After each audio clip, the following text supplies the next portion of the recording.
Asesinos en series, atentados terroristas, secuestros, desapariciones, asesinatos y demás casos tienen algo en común, que todos y cada uno de ellos se ganaron el título de ser unos crímenes atroces. Bienvenidos sean a Crímenes Atroces, el podcast en donde cada semana yo, Santiago Quiroz y Abato, les contaré a todos ustedes los casos de crimen real más atroces, macabros, mediáticos, terroríficos y sanguinarios que han marcado la historia de la humanidad. Y con ese pequeño error en el intro que luego acostumbran ustedes, bienvenidos al episodio 130 de Crímenes Atroces. El episodio 130 que no esperaba que en 2 años llegábamos tantos episodios. Y este es un episodio con el que arrancamos el mes de septiembre y como ya es tradición en este podcast, vamos a hablar de casos mexicanos. Sí, porque como es mes patrio, tendremos que tocar temas súper, hiper, mega mexas. Pero que ya sabrán el personaje de hoy, pues lo están viendo en la pantalla. Pero para los que no lo conocen, les voy a dar una breve introducción que tiene que ver con la historia de la corrupción en la Policía de México. Porque es bien sabido que la corrupción policíaca en México es uno de los mayores problemas que hoy en día ataca a nuestra sociedad y a pesar de cambios políticos, todavía sigue sin ser erradicado. Pero existió un personaje dentro de la policía mexicana que fue el responsable de esta corrupción. Hoy les hablaré de un hombre que tenía mucho poder y apoyo de altos mandos para hacer lo que quisiera. Este es el caso de Arturo el Negro Durazo. Sí, uno de los personajes más polémicos y más infames de la historia de nuestro país. Pero, como saben, vamos con el principio. Arturo Durazo Moreno, que ese era su nombre, nació el 19 de octubre de 1918 en Cumpa, Sonora, México. Fue hijo de Jesús Raúl Durazo Ruiz y Josefa Moreno Galindo, de extracción pobre. Emigró a la Ciudad de México en busca de oportunidades económicas. Durante su infancia y adolescencia, vivió en la colonia Roma de la Ciudad de México. Ahí entabló una amistad con Manuel Rodríguez, un empresario zacatecano y amigo íntimo de José López Portillo, lo que le reeditó el ser considerado por para ocupar la jefatura de la policía durante su gobierno. De acuerdo con el periodista, escritor e historiador Humberto Musacchio, Durazo Moreno estudió en la Escuela Superior de Comercio y Administración, o la ESCA, del Instituto Politécnico Nacional, y después, durante el gobierno del general Manuel Ávila Camacho y durante parte del gobierno de Miguel Alemán Valdés, fue empleado del Banco de México. Hacia finales de 1948 cambió de funciones y se desempeñó como inspector de tránsito de la ciudad hasta 1950. Poco después se convirtió en agente de la Dirección Federal de Seguridad, o la DFS, y posteriormente, hacia 1958, obtuvo su ascenso como comandante de la misma corporación. Se presume que a finales de los años 60 y principios de los 70 formó parte de la Dirección de Brigadas Blancas, agrupación gubernamental encubierta destinada a actuar como represora de los movimientos políticos y sociales durante la llamada Guerra Sucia, que es, digamos, un periodo que no era una dictadura, pero a la vez era que oprimían a los que pensaban diferentes. De ahí viene todo lo de Tlatelolco, el Jueves Corpus, todo eso de los 71 años que gobernó el PRI en México. Fue una etapa súper horrible, peor que una dictadura militar, aunque en esos tiempos el dictador era el mismo y era el PRI. Pero bueno, al lograr su ascenso al poder, José López Portillo, que fue el presidente, lo nombró jefe de la desaparecida Dirección General de Policía y Tránsito de la Ciudad de México, cargo en el cual se mantuvo durante todo el sexenio López Portillista, que duró de 1976 a 1982. Según las investigaciones efectuadas años después en los archivos de la ahora desaparecida institución y también según el testimonio de muchos oficiales de policía, se encontró que el ambiente que prevaleció durante su ejercicio fue la mordida o entre que todos los oficiales debían entregarle. La extorsión a sus subalternos era materia conocida por muchos. Instauró también en 1976 la creación de la División de Investigaciones para la Prevención de la Delincuencia, o el DIPD, institución cuya siniestra fama de albergar agentes policíacos corruptos y despiadados fue célebre entre la población. Dicha corporación fue dirigida por su amigo Francisco Sagún Vaca. Era común que los policías adscritos a esta división amadrinaran o protegieran a delincuentes probados para liberarlos posteriormente a su captura, bajo un espectro de corrupción muy extendido y enraizado. O sea, de que agarraban al mismo y pues se dejaban salir. Algo que pasó igual en Estados Unidos con el escándalo de Rampart. Ese tendrá un episodio aparte que fue todo un escándalo en la policía de Los Ángeles en Estados Unidos. Dentro de esta premisa, los mismos policías capitalinos, ante dicha impunidad, tuvieron libertad de realizar asaltos a bancos y a diferentes comercios, así como también la extorsión y privación ilegal de la libertad de muchos ciudadanos que transitaban como cualquier otro en las calles de la ciudad para sembrarles delitos varios como tráfico, lenocidio, homicidio, robo, violación y otros, para inculparlos de estos delitos que no habían cometido y solapar a criminales de su propia corporación policíaca, como la policía de Los Ángeles en Estados Unidos. La impunidad fue, pues, uno de los rasgos notables de su desempeño como jefe policíaco.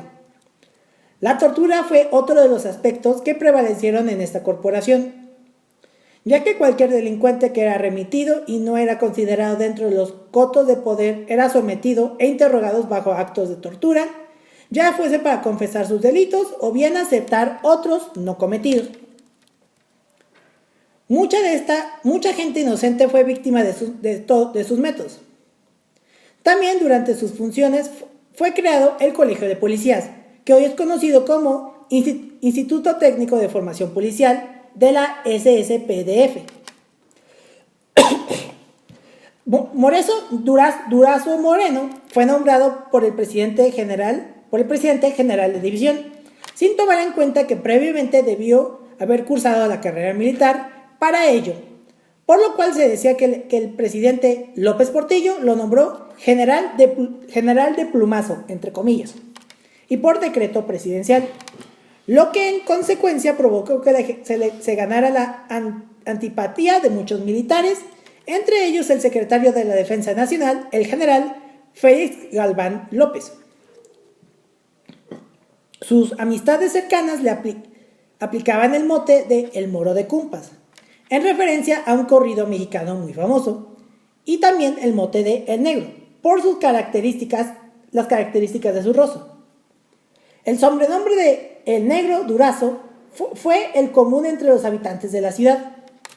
El evidente abuso de poder se puso de manifiesto al implementarse operativos arbitrarios, los cuales las más de las veces eran efectuados para favorecer a algún familiar o conocido cercano. Entre algunos actos está la desaparición de varias familias en el Bajío por orden de su compadre, un acto que fue silenciado de inmediato por la esfera del PRI. El enriquecimiento ilícito e injustificable adquirió alturas insospechadas pero evidentes. Por mucho tiempo se le vinculó con bandas de narcotraficantes, sobre todo con cárteles que tenían poder y hegemonía en aquel momento, como el de Rafael Caro Quintero. A fecha de hoy, esto aún no está confirmado, sin embargo. De igual modo, los actos de corrupción de la DGPIT se incrementaron, de tal modo que en la corporación la situación laboral para todos los policías en servicio era bastante deplorable, contrastando con la imagen de modernidad que proyectaban al aparentar entregar una corporación limpia. Algunos ejemplos de ellos fueron los descuentos de sueldos sin razón o motivo aparente, con los que resultaba afectados los fondos para aquellos elementos caídos en cumplimiento del deber, así como la asignación de retenciones de los mismos elementos que aparentemente debían ir a los fondos de pensión para cuando estos se retirasen. las cuales generalmente iban a parar a cuentas bancarias creadas para este propósito, bajo una red de varios prestanombres.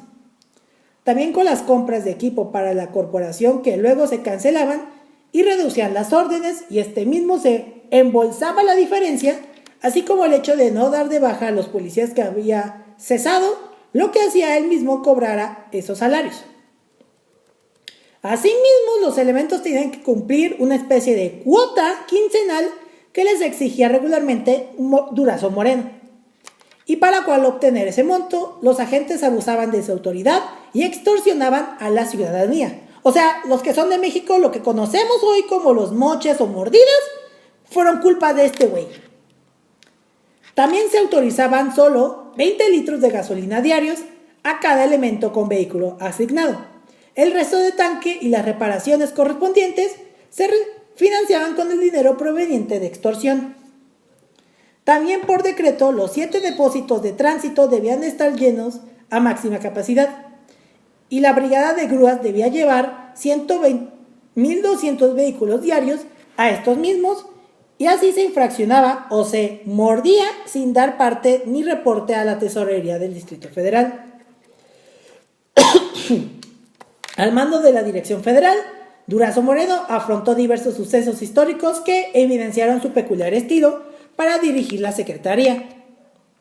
El 7 de octubre de 1978, el político nayarita Gilberto Flores, que había sido secretario de Agricultura durante el gobierno de Adolfo Ruiz Cortines, gobernador de su estado natal y presidente, en ese entonces, de la Comisión Nacional de la Industria Azucarera, y su esposa, la escritora Asunción Izquierdo, Ana Mairena, fueron asesinados a machetazos en su residencia de las Lomas de Chapultepec. Las pesquisas comenzaron y la presión sobre la policía capitalina era enorme. Las versiones preliminares suponían que el doble homicidio se debió probablemente a un robo en complicidad, pero no había pruebas suficientes. Se buscaba inculpar a algunos de los empleados del matrimonio victimado, entre sospechas de resguardo a la clase política e influyente. Sin embargo, al final, a partir de las averiguaciones efectuadas por quien en aquel entonces era el jefe de la Policía Judicial, Jesús Millasagua Álvarez, amigo y colaborador de Durazo Moreno, y sobre todo por la confesión del nieto de las víctimas, Gilberto Flores Álvarez. El caso se cerró, pero la exhibición ante los medios, por parte de Durazo Moreno y sus colaboradores, del asesino confeso quedó de la memoria de muchos como síntoma de una práctica común en él. Gilberto Flores Álvarez fue confinado al reclusorio Oriente.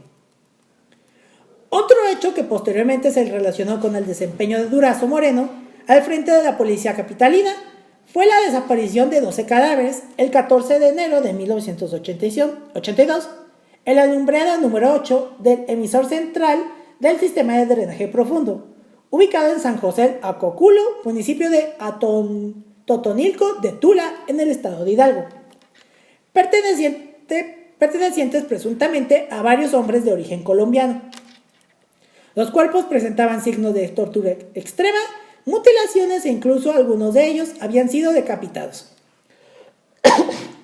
Las averiguaciones posteriores apuntan a que Durazo Moreno, jefe de la Policía del Distrito Federal, había sido el responsable intelectual y su colaborador, Francisco Sagún Vaca, habría sido el autor material en complicidad con algunos de los subalternos.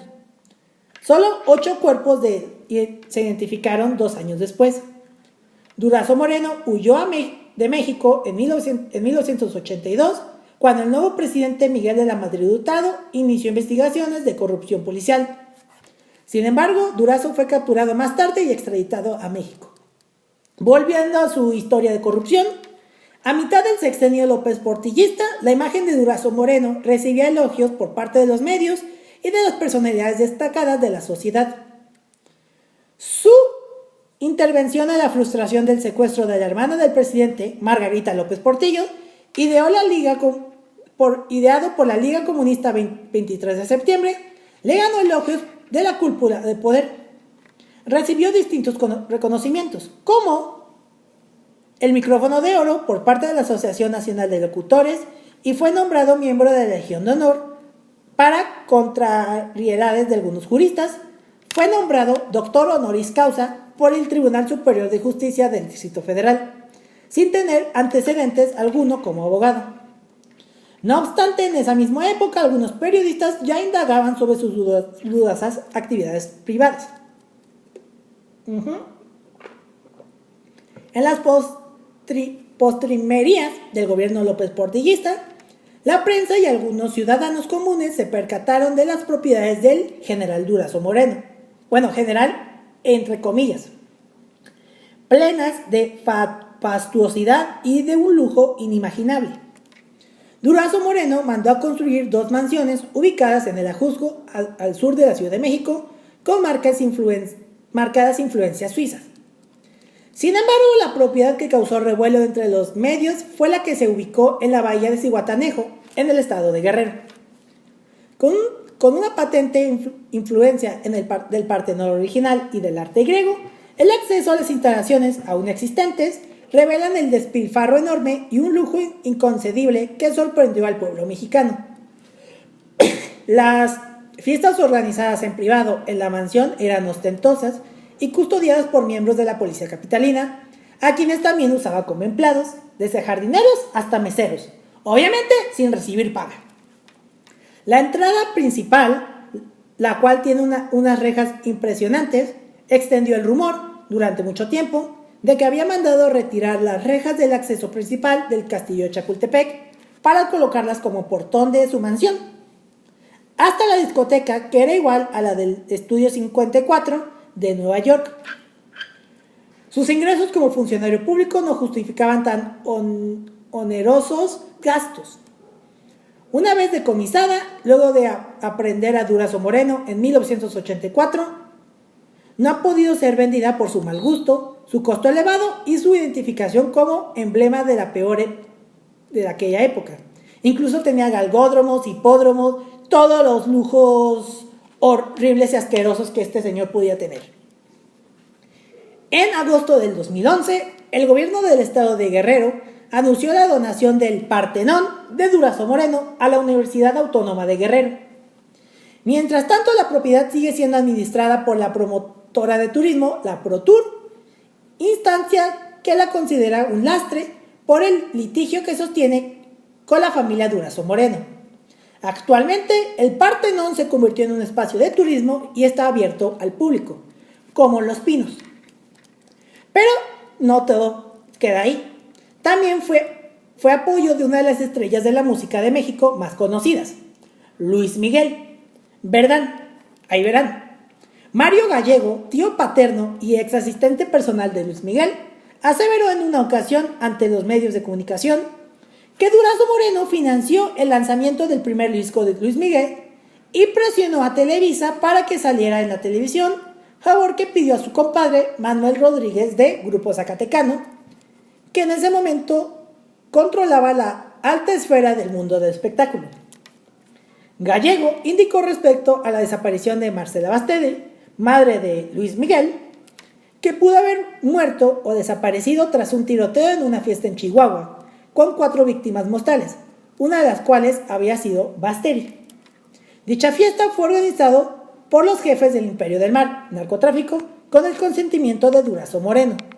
Entre paréntesis, gracias a Durazo existe Luis Miguel y se dice que posiblemente pudo haber sido la desaparición de Marcela y que según el hermano de Luis Miguel es en verdad el hijo de no es el hijo de Luis Rey, sino de Durazo. Así que técnicamente Arturo el Negro Durazo es el responsable de que Juan Pazurita se la pasara diciendo en toda la serie de Luis Miguel: y mi mamá, güey, ¿dónde está mi mamá, Miki? Bueno, volviendo a la historia de su relación con Luis Miguel. Por otro lado, el actor Roberto Palazuerto contó que cuando era niño, Durazo Moreno le regalaba ametralladoras a él y a sus amigos, entre los que se encontraba Luis Miguel. También les enseñaba a disparar hasta con su propia pistola y les regalaba billetes de 50 y 100 dólares. Ahora, ¿cómo sabemos que terminó todo este señor? Bueno, la entrada al poder de Miguel de la Madrid Hurtado en 1982 significó un cambio de estrategia económica y política, pero también mediática, También por esos años fue la crisis económica donde López Portillo pues devaluó el peso, a pesar de que dijo que la defendería como un perro. El notable gasto de la administración anterior había postrado al país bajo una intolerable crisis económica.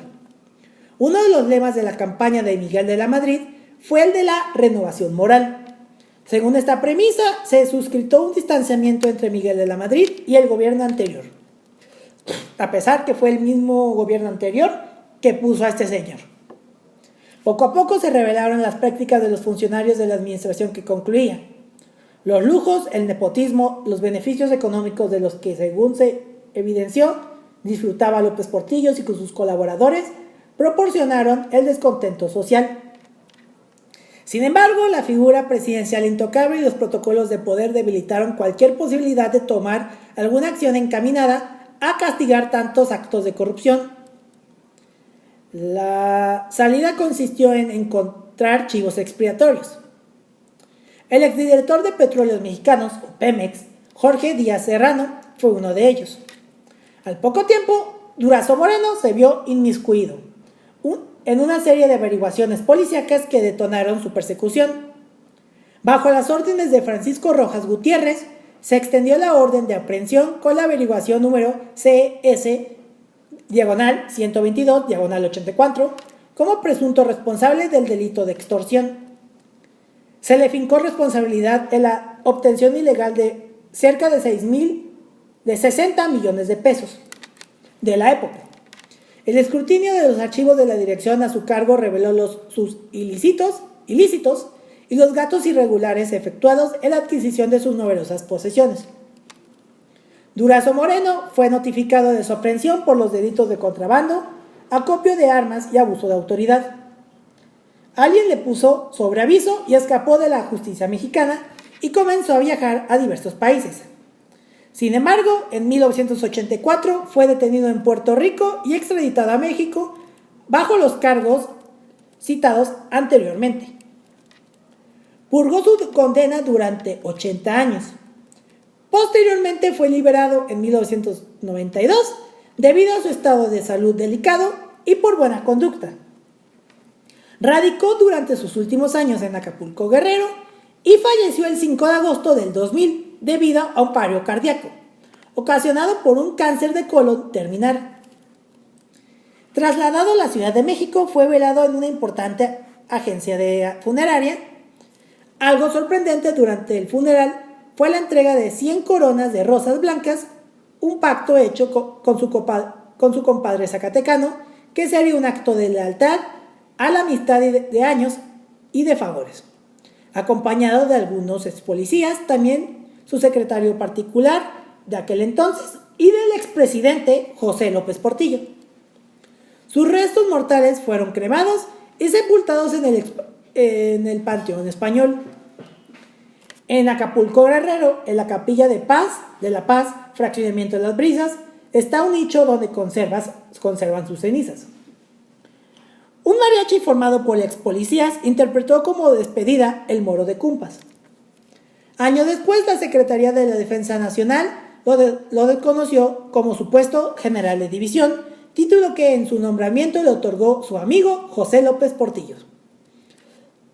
Durante la persecución de que fue objeto por parte de la justicia mexicana, su ex jefe de escoltas, José González González, decidió publicar un libro en el que relata sus experiencias al lado de Durazo Moreno, denunciando todos los actos irregulares cometidos por este. Este libro llegó a ser muy popular entre el público general. Posteriormente, Durazo Moreno, desde prisión, entabló una demanda judicial contra su ex escolta por difamación. Durazo Moreno ganó el juicio y el libro perdió relevancia en el ámbito editorial. De González González nunca se supo nada. Sobre estos hechos se hizo un pequeño documental. En años posteriores, las propiedades de Durazo Moreno fueron confiscadas por el gobierno federal y los inmuebles por un tiempo se pusieron en venta. Y después algunos fueron solicitados para ser sedes con un perfil de beneficio patrimonial público. La situación legal de las posesiones de Durazo Moreno no quedó claramente definida. Durante la segunda mitad de los años 80 apareció en las radiodifusoras mexicanas un tema musical al ritmo de cumbia, interpretado por la Sonora Dinamita con la voz de su entonces vocalista Juliet, intitulada El Africano, del compositor colombiano Calixto Ochoa. En una de las estrofas dice, cito, «Ay mamá, ¿qué será lo que quiere el negro?», a lo que Juliet responde, «¿No será que quiere otro partenón?». José Natera, un famoso cómico mexicano de extracción popular, solía cantar en la Alameda del centro histórico de la ciudad, como cómico callejero, el blues del negro Durazo, con una máscara de José López Portillo, confeccionado en látex y tocando él mismo una guitarra eléctrica. La banda Botellita de Jerez grabó un tema llamado Negros Blue, haciendo alusión a los presuntos nexos con el narcotráfico de Arturo Durazo. El Tri de Alex Lora también hizo crítica con su tema musical Renovación Moral, en alusión al gobierno de Miguel de la Madrid. Otra agrupación tropical llamada La Tropa Loca hizo broma con su canción a ritmo de cumbia llamado Duro Duro Durazo. Chicoche compuso una cumbia llamada El Sustazo del Negrazo, donde habla de manera jocosa sobre las acusaciones de los delitos que se le imputaron. Dice, ¿qué sustazo se está llevando ese negrazo? Se le acusa de robo de grandes a la nación. La gente se pone contenta si nos cubre la deuda externa. Si no nos devuelves todo, por lo menos dinos el modo. Los sucesos del río Tula inspiraron al director de cine Ismael Rodríguez Ruelas para filmar Masacre en el río Tula. La censura impuesta por el gobierno obstaculizó su difusión. La vida de Durazo como servidor público fue llevada a la pantalla grande en 2 ocasiones. Con una evidente explotación del morbo del espectador, la primera se llamó Lo Negro del Negro, basada en el libro de José González González, filmada en 1987, dirigida por Benjamín Escamilla Espinosa y Ángel Rodríguez Vázquez, y personificando a Durazo, el entonces desconocido actor Ricardo de Loera. La segunda fue Durazo, la verdadera historia,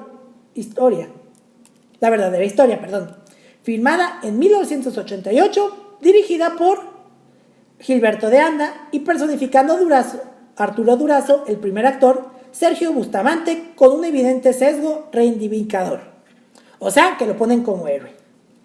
Y este fue el caso de Arturo el Negro Durazo, uno de los culpables de que la policía mexicana sea una de las instituciones más corruptas y asqueadas de la sociedad mexicana. Y por eso la policía está como está. Está extorsionando, pero ellos viven de los que estás tú pagando. Y si te tratan como un delincuente, no es tu culpa, dales gracias a Arturo Durazo. Este último es alusión a la canción de Molotov, Gimme the Power. Pero bueno. Espero que les haya gustado mucho este episodio. Con esto arrancamos el mes de septiembre. Un mes muy patrio. Bueno, no tan patrio porque estamos revelando uno de los muchos casos oscuros. Pero este es el primero de 4. Este fue un poco leve. Ya la siguiente van a odiar mucho a cómo es la sociedad mexicana. Pero bueno. Si quieren saber más de todo este caso, les invito a seguirnos en redes sociales. Estamos en Instagram como @CrímenesAtrocesPodcast y en Twitter como @CrímenesAtroces. A mí me pueden encontrar en redes sociales como en Twitter como @SantiQS99 y en Twitter como @SantQS99. Con esto nos despedimos, nos vemos y nos escuchamos la próxima semana. Hasta la próxima, muchas gracias. Asesinos en series, atentados terroristas, secuestros, desapariciones, asesinatos y demás casos tienen algo en común, que todos y cada uno de ellos se ganaron el título de ser unos crímenes atroces.